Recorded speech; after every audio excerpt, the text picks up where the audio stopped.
in our next game in the viewer game analysis series, we have two Class A players again, two 1800s. And let's go ahead and dive right in to a London system. And to me, if you're going to play the London system, 2 knight f3 lacks some flexibility, as black can play some knight h5 ideas. So I strongly recommend playing 2 bishop f4. And I find that this move order is more devious as well, because if black elects to go g6, you can then go knight c3 and try to backdoor into aggressive king-pawn games versus, say, the Perk, which does quite well. Jobava London, if you will. So, nothing terribly wrong with 2 knight f3, but I feel like black can get equality without too much issues here. Say c5, for instance, is a pretty good route for black. But d5 was played, and the first uh-oh happens right here for black. Because if you don't take systems like the London system seriously, you can get into trouble. And just natural, normal development, say black is a French player. He's like, all right, well, the bishop goes on e7 most of the time in the French. That type of overgeneralization can get you in trouble. Because here, I much prefer, say, knight c6, and after knight bd2, bishop d6, challenging the bishop. Very important. And we're going to see a classical plan in the London system here. After b6, black's just looking to develop his bishop, knight e5. And after f4, this is critical in the understanding of the position, because white will castle and have a ready-made attack if you do not play properly. You must go knight e7, where you're looking to directly combat white's attack, say by placing a knight on f5 and e4. And I cover this line in detail in my Queen's Gambit, as well as in the Opening Oddities course on Chessable. But bishop e7, and I feel like white should play knight bd2, and you're angling for this plan with knight e5, but you don't even need to take the time for bishop g3 and f4 here. Queen f3 followed by queen h3. This is already an unpleasant position for black in my mind. But players who just try to play a one-size-fits-all will often combine knight f3 and h3, but oftentimes it's an unnecessary move, h3, which in fact is going to take away more aggressive plans. Like notice in the previous variation we just looked at, the white queen went to h3. That's no longer a possibility. So white is satisfied with giving up the first move edge and just finishing development, which isn't a bad thing, but that's only going to get you so far. I would say, unless your technique is absolutely amazing, which everybody's getting good these days, it's going to be hard to get wins with white with the solid like h3 lines. So move orders matter. That's kind of the highlight for both black and white so far in the opening. So b6, and we get kind of the stereotypical type position here. And again, white's finding the right plan, but with the h3 pawn, it does take a lot of the sting out of aggressive plans. And knight takes. Here, it's typical to take with a pawn because we're dislodging the knight, which is the best defender of the king side. And we're already looking at potential aggressive ideas. So after knight d7, e4. In the main game, though, bishop takes was played. And a lot of players, I've taught a lot of players the London system. I've got a series on my Patreon. I've got a series here as well on YouTube if you check the playlist. And I've analyzed this position with students before. They go, well, I didn't want to mess up my pawn structure. But you're gaining space and kicking away a defender to attack the black king directly. So that's an error I've definitely seen before. Knight d7, bishop g3. And we're just replacing the knight. That's fine. I don't need you to reach the database right now. Knight e5, takes. And white just has a little bit of an advantage because of the pawn structure. It's barely enough to even see. Until black's next move. Black should go, all right, I made a lot of pawn moves. White's bishop's better than mine.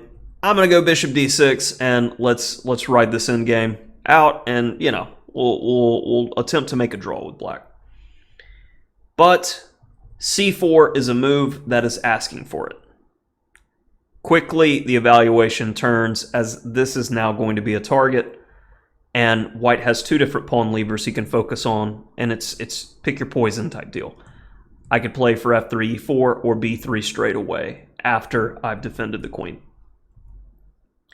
After b5, b3, and now it's understanding dynamics of pawn play, because there was a lot of like micro instructive errors throughout this game. And here's why does that keep popping up? No, I don't need to search the database. That's really weird. Okay, so after b3, a4 was played, and I'm definitely putting a hard question mark on that one because the action is on the c file. You want to be in a situation where you have your rook on c4. So rook c8 is definitely the best move. With the idea if white decides to capture now, you can see how all the pressure is now on white. The tables turn quite quickly.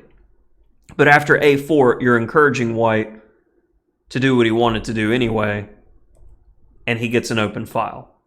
Black has no ability with his pawns to do much. Yes, you put pawns on the opposite color of your bishop, but white's really gotten the open file and kind of everything you need here. And then black immediately goes, all right, let's trade bishops. Rook b4, and you've got a one-sided entry into the game. a3, making sure white doesn't play a3. And g6 is an unnecessary flourish that I think should cost black the game. We're in a heavy piece ending, and you want to make sure your king has some cover. When you do g6, you're making sure that the 7th rank will always be open, and your king's typically not going to be able to hide on h6. If you're going to make a move like this, h6 would be the better option, I feel, because at least you have the hidey hole on h7. So g6, queen c1, and hard to make a recommendation here. e5 causes issues, and this is the same dynamic as we saw previously when black played a4 when he should have played rook c8. Here, queen d2 is the best move. So if takes, we've got access for days here to key squares to bother black with no risk. I mean, even there, because we're threatening mate, it's just a money position. But d takes e5 was played. Can't take the c pawn due to queen takes d5, winning the rook. And king f7.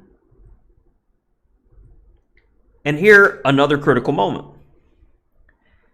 And this may be time trouble at this point because notation actually ends pretty quickly here. But white has nearly a forced win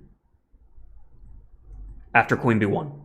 Because where is the black king going? And that's where that problem from g6 came from. The eval from the computer may not dip tremendously when g6 is played, but a human can look at this long term and go, oh yeah, king's not going to be safe. I need to keep the queens on the board. That's why, if you look at this position, I want to say it's like +5 for white after queen b1. But after queen d4, it's equal. Like almost 0.00. Because now the black king is centralized and you just don't have enough. h5 defends the only weakness in the position. as my computer's freezing, and I'm hoping that I'm still recording. H5 fixes the only weakness. Check. Let's defend that. And then white goes F4, and the notation ends here. But when you check it with the engine, it is as 0.00 as it could be. Definite chances for both sides. And from the micro errors that we've seen so far, it could definitely be anybody's game. So it just goes to show you, with players being 1800, these types of mistakes that they make from my perspective, the same way that if a 2600 is looking at my games, they can point out the same type of micro errors, albeit they'll be a bit more minute and etc. But that's the end of this one. And notation ends here. Black ended up hanging all of his queenside pawns. Makes sense after something like rook move. If the black rook goes to the wrong square, you can attack the pawn and he can't defend it.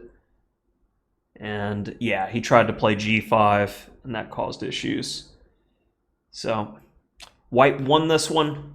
Another instructive game. Hopefully you've been enjoying the series. And again, if you like the series, if you look right up there, you find my information of how to get in touch with me about sending me a game, one of your games. I prefer tournament games. They're longer, you took more time, and the errors are more instructive because you actually thought about the errors. Had people send me bullet games and stuff. Bullet games typically aren't instructive because the errors are painfully apparent. Like the types of errors in this game, for instance, I think are pretty minute and instructive to the general audience who follow the channel.